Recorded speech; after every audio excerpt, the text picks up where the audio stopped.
si occupa soprattutto di prosa, il Teatro Stabile di Napoli, ma che comunque nasce da quello che era un tempo il Teatro del Fondo e che quindi apparteneva alla scuderia Barbaia, per cui lo stesso Mercadante nasce nell'ambito di quella scuderia lì, come molti altri compositori che a Napoli avrebbero fatto fortuna. E dicevo, prossimamente il giorno 8 novembre ci sarà un concerto dell'Orchestra del Teatro diretta da Riccardo.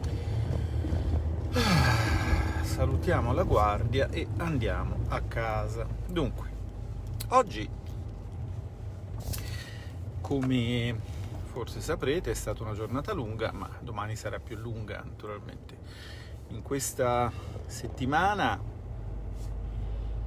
passano per il Senato, cioè passa il mondo praticamente. Abbiamo le linee guida sul recovery, poi questa è la sintesi, poi dopo vi do tutto il titolo per esteso. La NADEF, la risoluzione sul Consiglio europeo e anche la legge di delegazione europea, che non sapete cos'è, però onestamente non lo sapevo neanche io. È una legge con cui una volta l'anno, in un immenso provvedimento omnibus, si recepisce una quantità sterminata di regolamenti, direttive più che altro europee, le si inseriscono nell'ordinamento italiano, specificamente dando al governo dei criteri di delega. Il Parlamento delega al governo che cosa? La potestà legislativa inerente al recepimento della normativa europea, cioè arriva la normativa europea e il Parlamento dice al governo: vorrei che tu scrivessi, che tu recepissi, che tu sovrascrivessi le norme italiane con quelle europee che risultano da questa direttiva, però cortesemente fallo all'interno di questi binari che ti do. Quindi fondamentalmente questa settimana ci carichiamo tutto quel 70% di leggi che ogni anno ci vengono dall'Europa, ragioniamo sui prossimi 20-30 anni del nostro paese, sia con il recovery che con per il prossimo triennio la NADEF. Poi abbiamo il piacere di ricevere nell'aula del Senato il signor Presidente del Consiglio, che va a parlare al Consiglio europeo del 15 e del 16 prossimi di 4 temi, che sono la Brexit, il Covid, il clima che si sta rinfrescando e le relazioni internazionali, cioè i nostri rapporti con l'Africa, ovviamente trascurando i dettagli come quelle migliaia, non mi ricordo quanti erano ieri, 700-800, che arrivano ogni giorno. A me, non danno nessun fastidio, ma io abito ai Parioli e, questo quindi non è mai stato un problema per me, come per tutti quelli come il fondo. E quindi mentre faticosamente si negozia con gli alleati di centrodestra per capire quali posizioni prendere sugli specifici punti di questa mappa scala 1:1 del mondo che ci passa sotto gli occhi, perché tale è, e mentre ci si impegna a ragionare sul futuro del paese, dando prova di buone intenzioni, per esempio la relazione sulle linee guida del governo alla redazione dello schema di piano nazionale di ripresa e resilienza, che poi deve essere approvato dalla Commissione europea per diventare il piano definitivo che conterrà i progetti che poi verranno finanziati. In questo documento di fondamentale importanza, che rimarrà nella storia dell'umanità come la stele di Rosetta, il codice di Hammurabi e non so, forse qualche iscrizione di lineare B, non so adesso. in questo fondamentale documento è scritto che uno degli obiettivi è quello di invecchiare in buona salute, insomma, che per carità è una cosa che io sto cercando di fare e quindi, come vedete, la prendo a ridere, anche se naturalmente credo che a caro figlio, che invece sta invecchiando male, dispiaccia l'ironia, ma d'altra parte è uno scrittore che piace ai piddini, non può essere un praticante dell'ironia. Vabbè, mentre succede tutta questa bella roba, succedono anche delle cose interessanti che a chi è nel dibattito, con la D maiuscolo naturalmente, l'unico dibattito poi di fatto, credo che possano procurare delle soddisfazioni intellettuali così, più cospicue, ecco, cospicue o forse addirittura poderose. Per esempio oggi la Banca d'Italia è venuta in audizione e, senza particolarmente volerlo, perché sono cose che non si confessano volentieri, o per meglio dire forse non si confessano consapevolmente, con quel tono di arrogante supponenza che sappiamo essere propria ai suoi stipendiati, insomma, ai suoi funzionari, non so come chiamarli, non so quale, che pensano di saper tutto loro, perché una volta lì si faceva ricerca. Mi ricordo che 30 anni fa, quando io ero all'università, la Banca d'Italia si occupava di fare politica monetaria, perché era ancora l'istituto di emissione, di fare vigilanza, e infatti non era mai successo che sotto il governatorato di una persona saltassero 8 banche, cioè le banche sono sempre saltate, ma 8, non al ritmo di 8 a testa, di 8 a governatore, altrimenti nella lunga storia dell'istituto di emissione, voglio dire, qua avremmo solo macerie, insomma.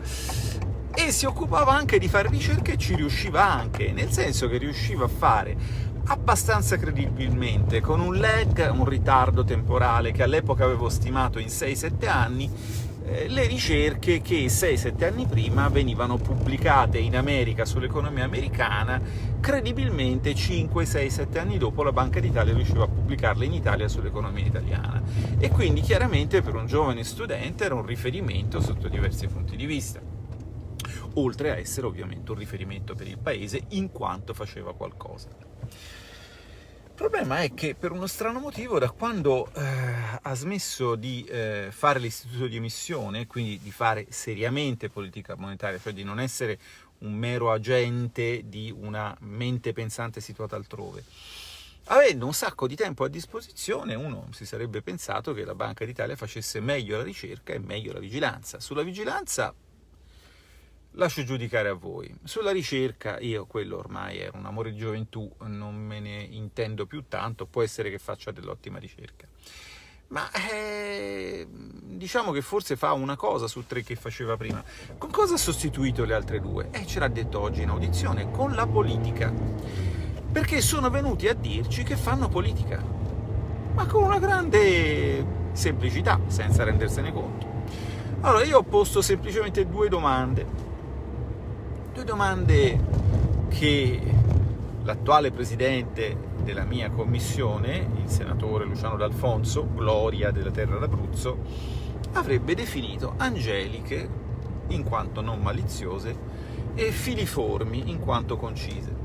La prima cosa che mi sono permesso, ma ero lì giusto per far vedere, insomma, per manifestare, insomma, un segno di attenzione e di rispetto, mi sono permesso di rivolgere al funzionario della Banca d'Italia. La prima cosa è stata: scusate, ma io ho delle difficoltà, non gli ho nascosto il fatto che nel mio passato c'è anche una tesi sulla sostenibilità del debito pubblico, i cui metodi di indagine, devo dire, da allora non sono moltissimo cambiati, e quindi non gli ho precluso la possibilità di esprimersi in termini tecnici, rassicurandoli sul fatto che non i miei colleghi, diciamo così, diversamente leghisti, ma almeno noi avremmo capito.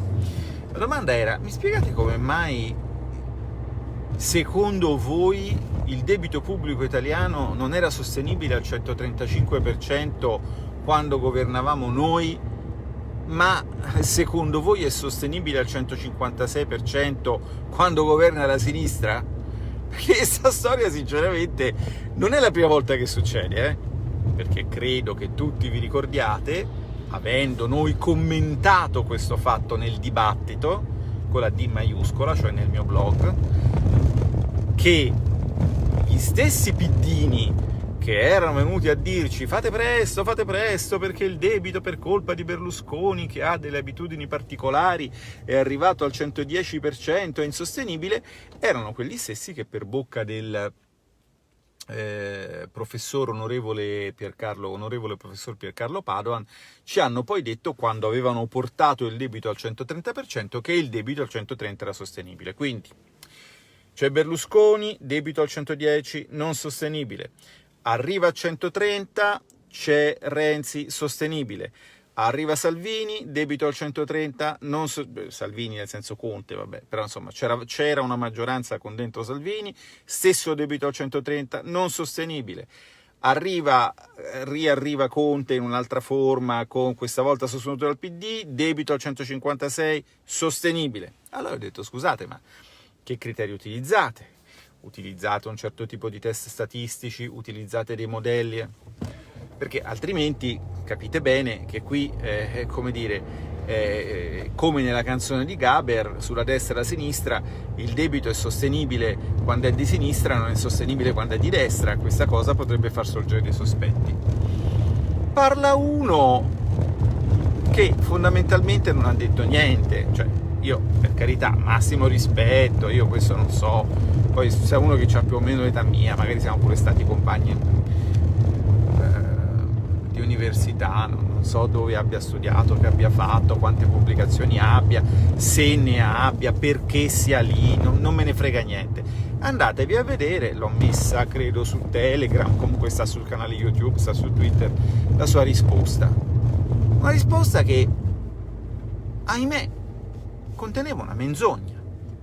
E questo è inaccettabile, cioè è inaccettabile che persone di un organismo sedicentemente tecnico vengano in Parlamento a mentire, perché la menzogna era chiara, inequivocabile, peraltro l'avevo pre-smentita, per cui non capisco perché venire a lordare in questo modo la dignità di un'istituzione che comunque ha una storia da difendere e che potrebbe tranquillamente difenderla col silenzio, che è un'ottima strategia comunicativa.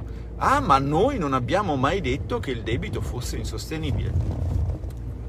Io avevo già citato l'intervista del 19 giugno 2019 in cui, guarda caso, al governo c'era una maggioranza sostenuta da noi, d'accordo? C'era un governo, scusatemi, sostenuto da una maggioranza a cui partecipavamo noi, e il dottor Visco, governatore, diceva tensioni, pericoli per la sostenibilità del debito, ma ovviamente a mercati aperti, ovviamente per metterci pressione addosso, perché so benissimo quali erano quei giorni. Erano i giorni in cui andavo lì nel salottino a Chigi, no? E l'altro tizio mi diceva ma sì, facciamo la logica di pacchetto, perché volevano andare avanti con la riforma del MES, cioè la riforma di quella istituzione finanziaria con cui adesso assolutamente vogliono che noi ci indebitiamo, per motivi che sanno solo loro e anche noi in realtà. Quindi una balla. Quindi fondamentalmente, dato che per difendere questa posizione sono stati costretti a dire delle cose non vere, ci hanno sostanzialmente chiarito che loro fanno politica con altri mezzi, no? Uno di questi mezzi è il dare la patente di sostenibile o insostenibile al debito e quindi lo scatenare o il placare, lo spread, l'influenzare negativamente o positivamente le aspettative dei mercati a seconda di chi sta governando in quel momento, che per carità va benissimo, alla balla dell'indipendenza ci possono credere solo dei fessi, è normale, cioè, si capisce che quella dell'indipendenza è una balla, anche perché se tu sei indipendente da me, io devo essere indipendente da te, no? Io non so questi geni dove hanno studiato statistica, se l'hanno mai studiata, ma se l'hanno studiata sanno che l'indipendenza è una relazione riflessiva, quindi non posso essere indipendente da te e se tu viceversa e al tempo stesso però tu dipendi da me, c'è qualcosa che non torna, no? Allora, parliamoci chiaro, è tutta politica e voi con chi state? State con un certo progetto politico e quindi lo difendete e va bene così. Però diciamocele queste cose in trasparenza, non ammantiamoci di falsa scienza, di falsa oggettività, di falsa equanimità. State combattendo una battaglia, giusta o sbagliata, una battaglia politica che io rispetto, la rispetterei di più se venisse condotta con lealtà, ma questo è un problema mio, una mia sensibilità che non vi voglio imporre. State facendo questo, può andarvi bene, la potete vincere, può andarvi male, la potete perdere. Come sapete, quando si combatte una battaglia, se si vince si ha avuto ragione, se si perde si avrà avuto torto. Vi auguro di avere ragione, ma so che avrete torto. E questa era la prima. La seconda è stata ancora più spettacolare. Spettacolare, ve la propongo come esempio dell'attenzione che bisogna sempre avere al lessico. Una attenzione che deve essere costante, scrupolosa, perché la politica si fa comunicando, perché bisogna comunicare per raggiungere un punto di intesa, e quindi le parole sono fondamentali. All'inizio della sua relazione il funzionario, diciamo, più alto in grado aveva detto che la Banca Centrale Europea aveva aumentato la sua dotazione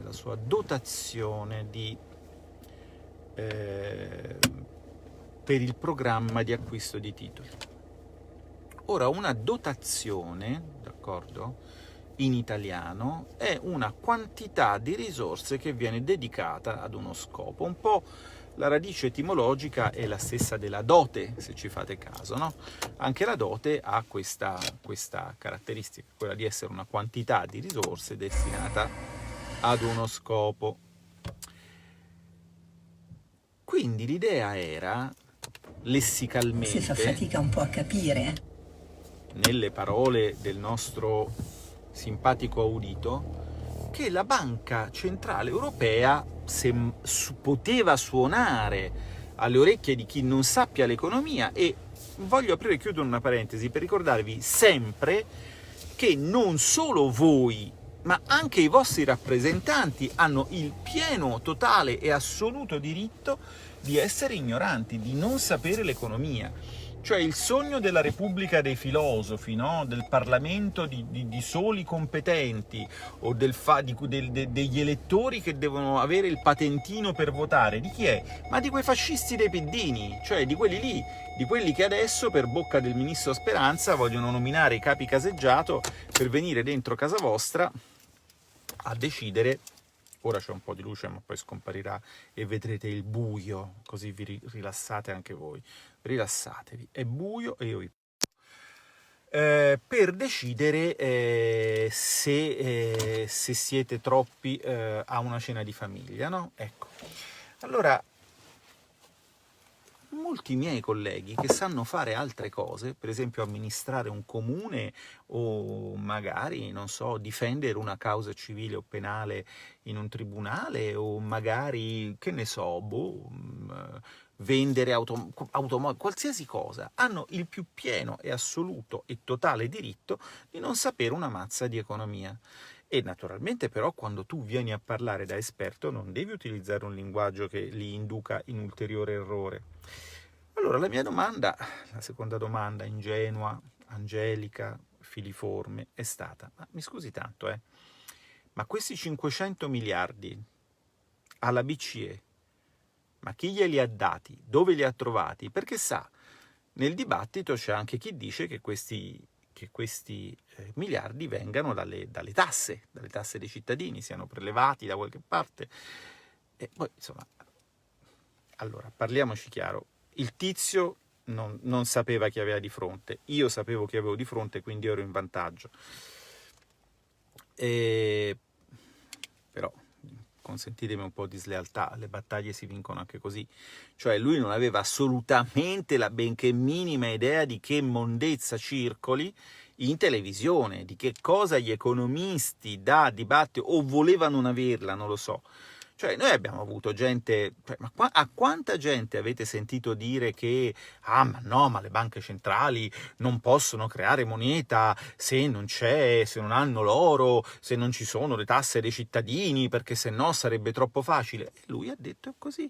Come in tutto il resto del mondo, la banca centrale compra titoli creando moneta e non vi è alcun limite fisico a questo processo. Bene, lui lo ha detto, gliel'ho fatto dire, è filmato, è agli atti, non so se c'è uno stenografico di queste audizioni, non credo, ma ci sono i video, già circolano su YouTube. Perché allora la domanda successiva è: ma se ne può stampare 500 dal nulla, creare moneta, con questa parola vagamente blasfema, ma che ha usato lui e che è quella che si usa normalmente, gli economisti veri, non i cialtroni che scrivono editoriali sui giornali, che voi continuate a leggere non so perché, non i cialtroni che vanno a fare i virologi, perché a questo punto, dopo aver visto come si comportano i virologi, ho capito perché gli economisti si comportano come economisti. Non i cialtroni che vanno a fare i galli da combattimento nei parquet televisivi, no? Gli economisti veri usano questo termine. Domanda: se ne ha creati 500, perché non ne poteva creare 5.000?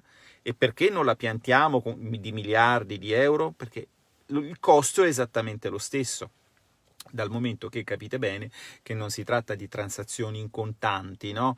Non credo che voi abbiate mai visto partire dei tir con delle valigette con dentro delle mazzette da 500 euro per comprare BTP da qualche parte, no? Sono tutte transazioni elettroniche. Allora il discorso sarebbe diventato più interessante, perché è ovvio che non si può creare moneta all'infinito, dal momento che altrimenti si rischierebbe di scatenare dei fenomeni inflattivi, ma è altrettanto ovvio che noi siamo in deflazione e che quindi di moneta se ne sta creando troppa poca. Perché?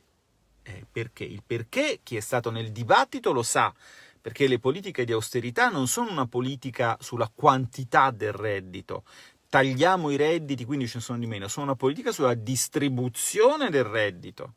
Sono una politica sulla distribuzione del reddito. No, il paradigma della moneta scarsa serve a veicolare delle politiche che, come dire, tagliano, ma tagliano da una parte sola, tagliano dalla parte di chi non ha, e è per questo che aumenta la disuguaglianza.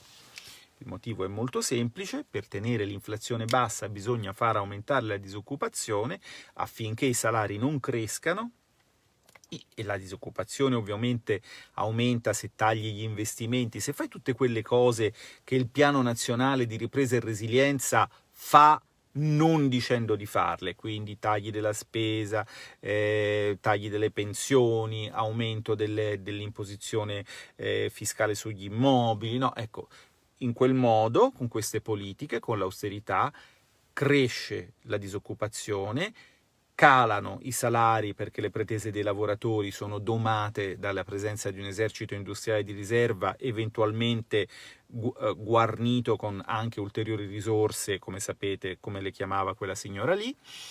E c'è solo un piccolo problema, che siccome i salari sono il reddito della maggioranza, tu in questo modo crei una sterminata platea di poveri e sopra pochissimi ricchi. Ma questo l'amico lo ha detto, perché ha detto: no, ma è una decisione di politica monetaria, tutto qua. E me lo dici a me?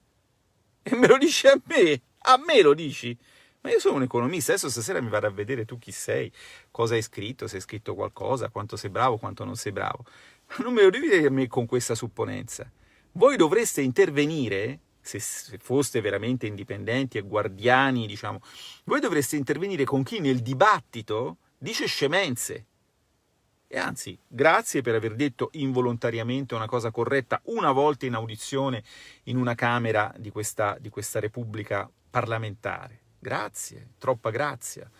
vi siete degnati di dire come stanno le cose. Bene, allora noi adesso continuiamo a ragionare su come dovremo indebitarci con l'Europa, se siamo abbastanza bravi da fare dei progetti tali per cui l'Europa ci dia il permesso di indebitarci con lei, ma già è scritto che noi non saremo abbastanza bravi e non ci meriteremo l'insigne beneficio di indebitarci con l'Europa perché noi sicuramente non faremo dei piani sufficientemente belli, sufficientemente green, sufficientemente digital per essere finanziati dall'Europa.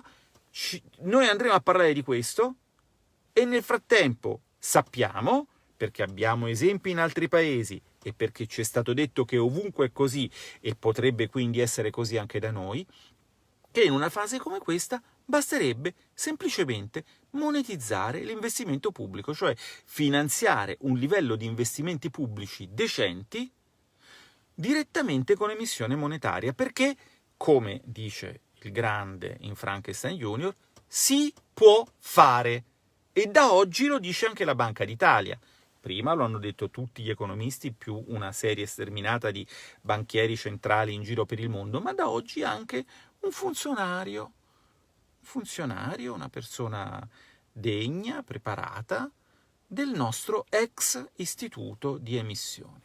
Quindi ora sappiamo che si può fare e si dovrebbe fare, perché se ci preoccupa la deflazione, se perfino Piercarlo è stato costretto a dire che le previsioni della NADEF non lo convincono tanto perché l'idea che l'inflazione torni al 2% nei prossimi 20 anni, se continuiamo così, è un'ipotesi siderale, non esiste, no? Allora è chiaro che siamo in deflazione, è chiaro che si dovrebbe stampare moneta, ma non per immetterla nel circuito finanziario, per spenderla direttamente, consentendo allo Stato di intervenire sulle infrastrutture. Imprenditori che si spaventano, ce ne sono in ascolto? Cioè, io sinceramente in questo momento, vi devo dire la verità, ho più paura quando sono in autostrada a passare su un viadotto, d'accordo? Piuttosto che paura di arrivare dove devo arrivare e pagare un filone di pane con una carriola di cartamoneta. Quale delle due paure, alla luce di eventi recenti, vi sembra più fondata nell'Italia del 2020? Perdonate la rima involontaria, secondo me più quella di essere vittima di un'infrastruttura pericolante. Guardate che quando Giulia, con l'avvocato Bongiorno, il senatore Bongiorno, la senatrice Bongiorno, la mia collega, è venuta in Sicilia, si è staccata una lastra di marmo e gli è caduta addosso. Quello lo hanno visto tutti perché Giulia è una persona di spicco, la circostanza era particolare, ma forse a qualcuno è sfuggito che 48 ore prima si era staccata una finestra da un'intelaiatura a Siracusa, se non ricordo male, aveva ferito una studentessa. Cioè ogni giorno un pezzo di questo paese cade addosso a qualcuno o ogni giorno qualcuno cade di sotto con un pezzo di questo paese, d'accordo? E stiamo ancora a preoccuparci della inflazione, che è una cosa che esisteva negli tardi anni 70 semplicemente perché il prezzo del petrolio era decuplicato in un decennio, quindi sai, se oggi il barile andasse a 500 euro probabilmente qualcosa succederebbe, ma ci va il barile a 500 euro? E soprattutto noi nel frattempo abbiamo imparato a, come dire, diversificare il nostro mix di fonti di energia, no? Quindi di che parliamo? Di che parliamo? Parliamo del niente. Parliamo del desiderio di pochi ricchi di sopraffare tanti poveri, quindi parliamo del mondo come è sempre stato, e per far finta che il mondo oggi sia diverso ci ammantiamo di bontà, di buoni sentimenti, raccattiamo su tutti, anzi importiamoli, e quindi abbiamo anche un'altra cosa che c'è sempre stata, abbiamo i negrieri, perché anche quelli ci sono sempre stati, e poi abbiamo le epidemie che ci sono sempre state, e così si continuiamo a prenderci in giro. Si potrebbe campare meglio, certo, si potrebbe. Non sarebbe naturalmente così difficile, però io, non essendo un europeista, non ho questa visione irenica, no? Sapete che Irene è la pace, no? Della storia. Non penso in particolare che l'Europa ci dia la pace, penso anzi che la guerra, il polemos ci sarà sempre, penso che il conflitto esisterà, penso che il conflitto vada gestito, non può essere gestito con la sopraffazione, impedendo le manifestazioni a colpi di DPCM, impedendo l'espressione delle libere opinioni a colpi di comitati contro le fake news. Penso che sicuramente l'Europa non ci dà la pace, ma penso che tutti gli uomini vogliano la pace, ma penso anche che gli uomini vogliano essere lasciati in pace. Gli italiani vogliono essere lasciati in pace. Gli italiani non vogliono continuare a sentirsi dire che loro devono riformarsi, perché non ne possono più. Perché non ne possono più e perché non è vero, perché gli italiani hanno fatto tutte le riforme che gli sono state chieste e che gli sono state chieste da persone che non avevano la legittimazione politica a chiedergliela in modi, fra l'altro, abbastanza irrituali, perché tutte le riforme che la cosiddetta Europa ha chiesto agli italiani e gliele ha chieste con la lettera della BCE dell'agosto 2011, gli italiani le hanno fatte. C'era chiesto di riformare le province, fatto da Del Rio. C'era chiesto di riformare il mercato del lavoro, fatto da Renzi e Poletti. C'era chiesto di riformare la pubblica istruzione, fatto con la buona scuola, da Renzi. C'era chiesto di riformare il settore bancario, non era chiesto lì, ma era nel progetto di unione bancaria, fatto col bail-in. D'accordo? E tutte queste riforme in qualche modo hanno fallito, e hanno fallito in un modo tale che perfino quelli che sono stati ascari, agenti feroci di questa ansia riformatrice che non era nell'interesse del paese, perché non proveniva da un processo democratico interno al paese, adesso si smarcano. E io devo assistere allo spettacolo di un Conte che, dopo che era stato il veicolo dell'opposizione della Banca d'Italia allo sforzo che avevamo fatto per, temperare, per esempio, la riforma sulle BCC, no? Per prendere tempo per analizzarla meglio. Banca d'Italia non voleva, Banca d'Italia vuole sterminare le BCC, questo è chiaro, in qualsiasi documento ci sono affermazioni anche menzognere sui risultati. Dopo aver fatto di tutto, ecco, adesso Conte improvvisamente torna indietro e dice che sulle BCC bisogna fare. Ma erano tornati indietro anche sul bail-in. Adesso il bail-in è destabilizzante. Quando lo diceva solo Claudio Borghi nel 2013 invece andava bene, no? Poi dopo nel 2015 si è visto cosa è successo, 5 anni dopo tutti arrivano a dove Claudio era 7 anni prima, ma Claudio è quello cattivo. Claudio è quello cattivo. E allora però, amici cari, io che cosa vi devo dire? Vi ricordate quando Prodi disse che, non so, che nella vita c'è anche il suicidio? Ragazzi, nella vita c'è anche il fallimento. Se un imprenditore crede a degli imbonitori cialtroni di mercato da 4 soldi che gli parlano da qualche giornale o da qualche televisione, anziché andare a verificare se quello che diciamo noi poi succede, perché purtroppo succede, vorrà dire che lui preferisce avere le informazioni sbagliate e vorrà dire che fallirà.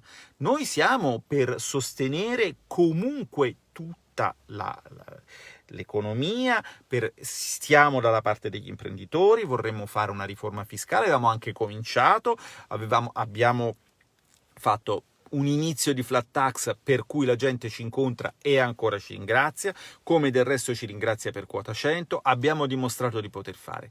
Ma se proprio volete farvi informare da persone che l'economia non la sanno o sanno quella che fa comodo a loro, accomodatevi.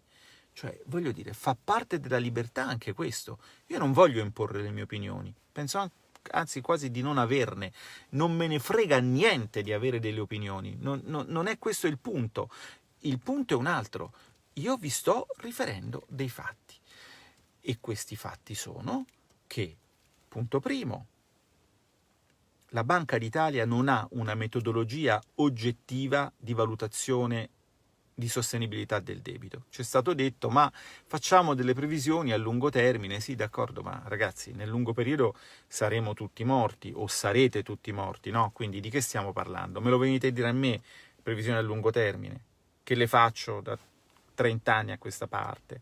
cioè so come funziona quel business. E poi c'è stato detto che le banche centrali possono creare moneta ad libitum, a piacere, senza che questo costi nulla loro. Quindi sul perché poi non lo facciano si può aprire a questo punto un civile dibattito. Vogliamo continuare a pensare che la banca centrale deve essere un ostacolo sulla strada del governo e gli deve strozzare i finanziamenti perché altrimenti i governanti cattivi comprerebbero con i soldi stampati dalla banca centrale tonnellate di ostriche, gozzoviglierebbero riempiendo piscine olimpiche di champagne e così, e poi ubriacandosi e finendo miseramente a fondo delle suddette piscine? Vogliamo continuare a raccontare queste scemenze o vogliamo ragionare su come si può uscire da una depressione che rischia di essere più lunga e più tragica di quella della fine del XIX secolo, che poi ci ha consegnati allegramente al ritmo di musichetta della Belle Époque al periodo delle guerre mondiali? Noi stiamo parlando di questo, perché stiamo parlando di debiti che prenderemo e che ci porteremo appresso per 50 anni, e stiamo parlando di previsioni che nel caso più roseo ci faranno tornare al reddito del 2007 fra 30 anni dopo, non so, nel 2037, nel 2030, nelle vostre previsioni rosee. Cioè stiamo parlando di una cicatrice che è stata inferta alla storia economica di questo paese e che si vedrà nei lunghi secoli a venire. Quello che sta succedendo adesso, nel 2500, quando si guarderà la serie storica del PIL italiano dal 1861 al 2500, si vedrà ancora il buco che stiamo facendo adesso per andare appresso a delle ideologie fasulle. E che queste ideologie siano fasulle lo ha detto, senza volerlo dire, senza accorgersi che lo stava dicendo, oggi la Banca d'Italia in audizione. Vabbè, insomma, sentite, io non voglio accalorarmi e non voglio annoiarvi, voglio semplicemente andarmene a dormire, perché domattina alle 8:30 in teoria c'è il ministro Gualtieri in audizione in Commissione Bilancio. Poi ovviamente farò un po' tardi, o dopo alle 9 devo andare nella mia di commissione, insomma, vabbè, vi risparmio queste difficoltà. Ma andatevi a vedere, lo trovate su Twitter e laddove non l'abbia fatto ve lo metto adesso su Telegram, andatevi a vedere domande e risposte dell'audizione di oggi, sono molto istruttive.